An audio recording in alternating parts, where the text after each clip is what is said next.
मुल्की सियासी सूरत हाल अपोजिशन और इत्तेहादी जमायतों से मुज़ाकरात के लिए मॉडल टाउन लाहौर में नून लीग के बड़ों ने बैठक सजा ली। सदर मुस्लिम लीग नून नवाज शरीफ की ज़ेर सदारत मॉडल टाउन लाहौर में इजलास हुआ, जिसमें वज़ीर आज़म शहबाज शरीफ, वज़ीर आला पंजाब मरीम नवाज़ और दीगर रहनुमा शरीक हुए।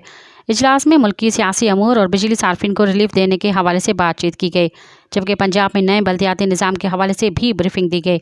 दूसरी जानिब तहरीक इंसाफ से बराह रास्त बातचीत के लिए नून लीग ने महमूद अचकज़ई से रब्ता करने का फैसला किया है और इस हवाले से वज़ीर आज़म के मशीर बराह सियासी अमूर राना सनाउल्लाह को पार्टी क़यादत ने महमूद अचकज़ई से बात करने की जिम्मेदारी सौंप दी है।